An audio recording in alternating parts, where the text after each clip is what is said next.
This is Gardy with Clear Life Media, Clear Life Combat. I have a guest that's zooming in. They're on the road. I'm going to let them introduce themselves, and we're going to find out everything they have going on. Hey, how's it going? Hey, I'm good, Gardy. How are you? I'm good. Thank you for making some time. I see you traveling. What you got going on? Yeah, so just an intro for everybody. I'm Katie Bochenek. I'm out of Pentagon Submission Fighting in Southern Illinois. I do Brazilian Jiu Jitsu across the country, sometimes across the world. And I have a match coming up on March 30th in Austin, Texas on Main Character Jiu Jitsu. It'll be streamed on FloGrappling. And I'm heading out to Texas right now from St. Louis area. So it's a long drive, but got to make it happen one way or another. Yeah, it's Main Character Jiu Jitsu 6, Bad Blood. I feel like the name of that has a lot to do with you and your match. Would you agree? What's going on? We're the original reason why it's called Bad Blood. So yes, absolutely. That's why they started that card. Just a quick overview for people that might not know. So I have the first ever, I guess, unless somebody knows that it's been done before.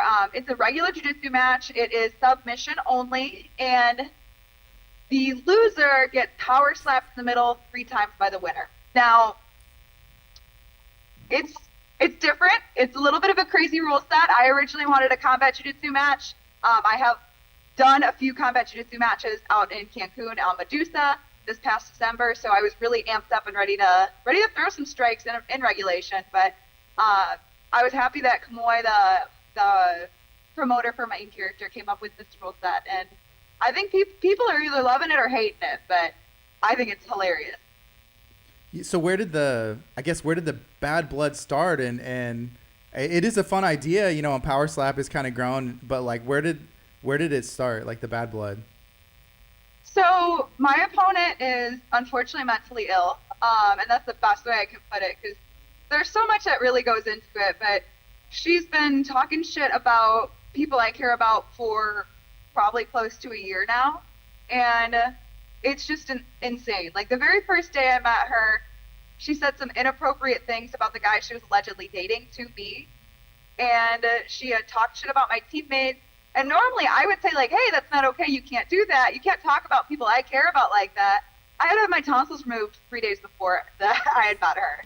Anybody who's had their tonsils out as an adult knows that the recovery is horrible, and you're out of commission for weeks. So 3 days after I'd gotten them out, I went to open mat, hanging out with some friends, just kind of sit and watch and still be around jiu-jitsu while we're recovering. And, she had said some unfavorable things about people I care about, and I wasn't able to speak and respond. She was just kind of talking at me, and it just kind of like snowballed from there. It really got crazier. She had shoved one of my friends, she shoulder checked one of my friends at Nogi Pans in October, November, whenever it was, and called her a dick. And then my friend shoved her back because my opponent assaulted my friend first. My friend shoved her back and basically said, like, don't put your hand, like, don't touch me. And, she just, like, threw herself to the floor like it was the FIFA World Cup, and she was trying to get a penalty any way she could, and acted like, and claimed that my friend had assaulted her when she initiated the physical contact and the argument, on top of stalking her and harassing her for months, creating fake Instagram accounts, messaging promotions, telling promotions that the person's problematic, and basically taking everything way too far. And she is, like I said, very mentally ill, and I think that goes without saying. If anybody's seen her comments online, she's got a lot to deal with that the comment section cannot fix that. Therapy might be, but yeah, that's the skinny of it. There's so much more I could talk about all day.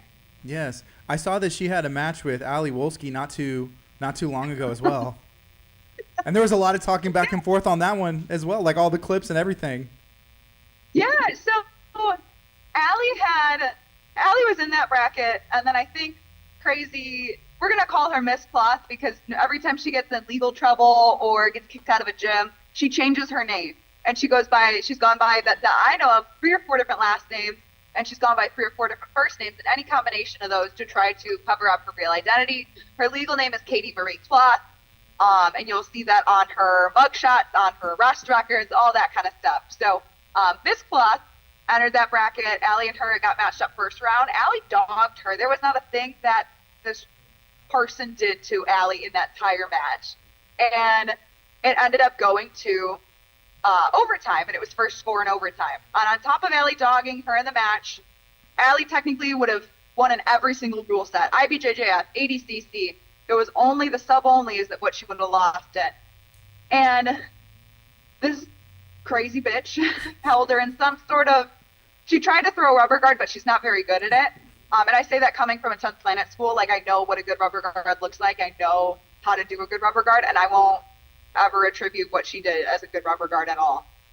So she tried to play rubber guard a little bit, and she reached around Allie's head and fish hooked her and put her fingers in her mouth. And Allie had to turn her head, get her fingers out. And after the second or third time, it's on video, Allie posted it to her page. Allie goes, "Can you please get your fingers out of my mouth?" And she goes, "Oh, sorry." And then puts them right back in her mouth because desperate, bad grapplers result to desperate measures.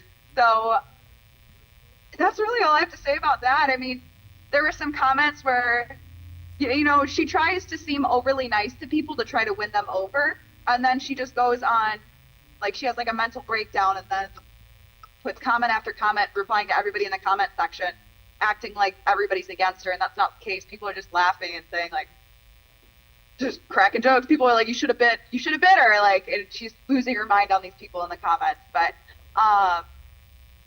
yeah. I just got to be ready to defend my mouth, I guess, even though it's illegal. She's trying to throw fingers in any spot she can.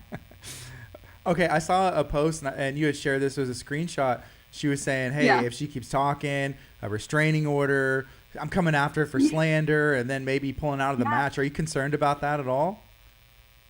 You think she's going to show up? You know, at first I was, and everybody said the same thing. Like, there's no way this girl's going to show up. Like, everybody knows you're going to beat her ass. And I'm like, I know. I'm well aware.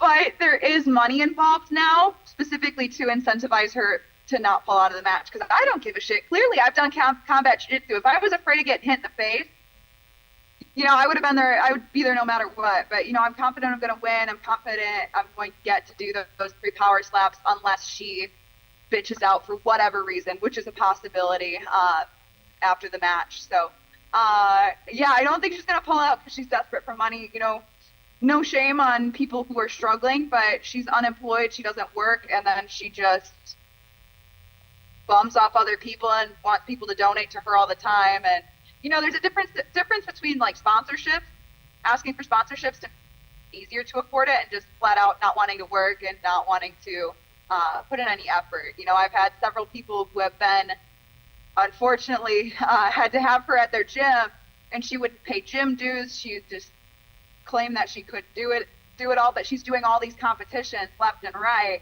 And, you know, there's got to be some sort of fine balance. You're saying you can't afford to pay the gym owner whose gym you're training at, but here you are traveling across the country every 2 weeks. And, you know, I don't agree with that. And then she wants to throw it in my face that she competes more than I do. But competing more is great if you can, number one, afford it.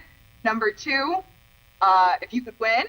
And that she hasn't done in a long time either. And number three, if you have, you know, if you're getting invited to these shows, but she's begging for spots on these shows, which is, it's sad when it comes down to it. Because if I was in her shoes and I, let's say, was on a losing streak, you know, that would for me be time to go back, reflect, see what I didn't do great, and then try to take some time, focus on what I need to adjust for the next competition and act accordingly, rather than just throwing myself at the top dogs and trying to ride their coattails and say, well, I had a match against XYZ's name.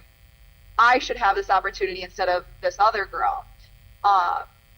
And kind of digging into that too, another thing that she did, one of my friends, she lives in Minnesota. She got a spot for a title match that she earned on a series on a promotion in Iowa. And Miss Kloss was beaten by this other friend. This other friend had beat her very badly. And the other girl in that title match had also like run the ropes and earned her spot. So the two got the title match. And then Miss Kloss went and messaged the promotion saying that girl doesn't deserve it. I don't know what you think she's done to deserve it. I should be on having that title match.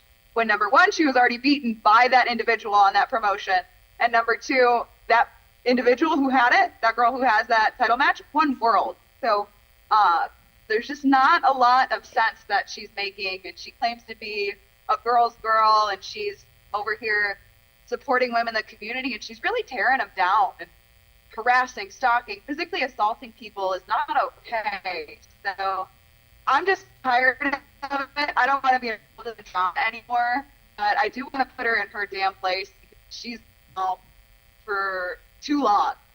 And I think she's shown to everybody, number one, how insane she is, and number two, what her jiu-jitsu is capable of, and that's not much. So that's where I stand with all that.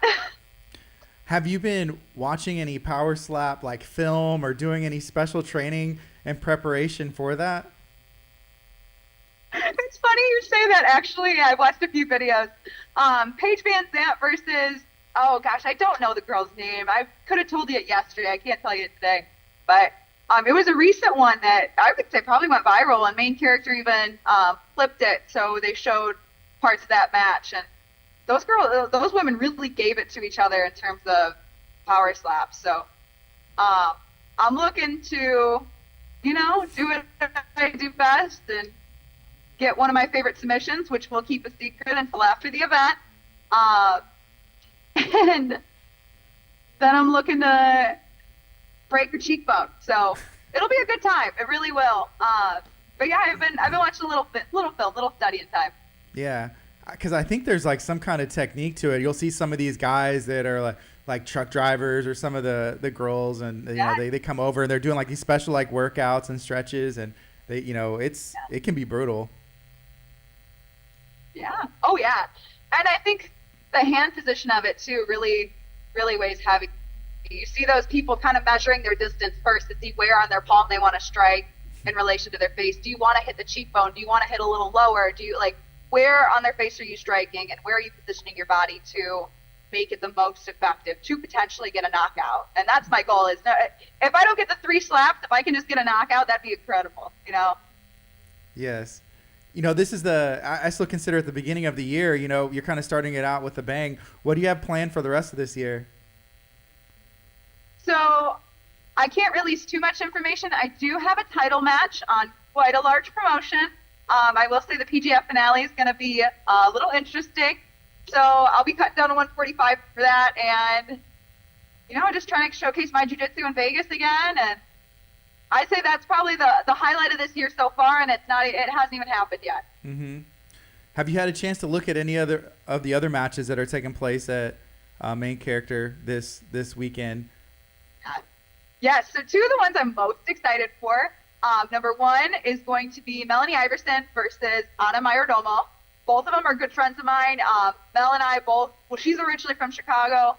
Well, she lives in Chicago and trains up on the north side. I did cross training with her when I lived in the suburbs of Chicago years ago, and she's a great friend, and she's amazing. And then Anna Mayerdomo is a great friend of mine too. She was just out at Pedigo Submission. Well, they were both out just at Pedigo Submission fighting for the women's camp myself and Kate Murdoch hosted, and we had a great time. We all got great training in. And both those girls have phenomenal jiu-jitsu, and I think that one is going to be a absolute banger of a match, if not match of the night. Now, also going to a ladies' match is going to be, oh gosh, I'm so excited for this one too, Mo Black versus Natasha Drugan. And these women have both been battle tested on different areas of the country, and they're coming together, going head to head, competing for the 135 strap is what I believe it is. I believe it's the 135. But it's going to be nothing short of incredible. Both those matches are on the main card, and they're going to be so exciting. If you don't know who these girls are, you really need to look them up. They are, number 1, amazing people, and number 2, incredible grapplers that are just at the top of their game. So that's going to be, I can't even pick anybody who I think is going to win either one. I'm excited to watch and see how it pulls out. What do you think about Main Character as a promotion overall? Their media day, I believe you've had the chance to compete for them before. Is it fun? What do you think? Oh, it's so much fun. I've competed for them twice before. The 3 times? No, I think it's just been twice. And I have fun every time. Media day really brings something different that you don't see in other promotions. because they encourage you dressing up. They encourage you tapping into whatever, like, whatever it is you want, whether you want to dress up like a superhero, whether you want to, like, they had dark mode and everybody was dressing up to like their goth extent, or alter egos, and it was really cool to see. So I think that's fun. People love going all out for media day. I love seeing everybody, you know, like from different areas of the country coming together and putting on a show. But media day really is different at Main Character than you see anywhere else, because you see, I don't know, like other promotions are very, very clear cut. It's more MMA where they're sitting down and they're talking. It's the basis of what MMA fights, their media day is, right? And they kind of mimic that. But Main Character really is its own entity in terms of media day, which I love. Yeah, it is. It's a lot of fun. Like everybody gets into it. You know, I could see if people didn't embrace it, it would be like, but everybody, like top to bottom, everybody's in it. It's very cool. Awesome. Yeah. Is there anything else that you would like to share or talk about? I do want to give some love to my sponsors, Gold BJJ. You guys are amazing. Always making sure I'm cut out with the best and freshest gear. So big fan of that. You know, I also have my strength and conditioning coach, Tom Soroka, and he is at the Strength Agenda on Instagram. And then if you guys are looking to follow me on social media, I only have Instagram, and it's at Katie, Katie _Bochenek, BOCHENK, Katie _Bochenek. And yeah, I just like grappling. Very cool. Thank you so much for making time. Have a safe trip, and we'll see you soon, okay? Absolutely. Thank you. See you soon. This is Gardy with Clear Life Media. Y'all be blessed.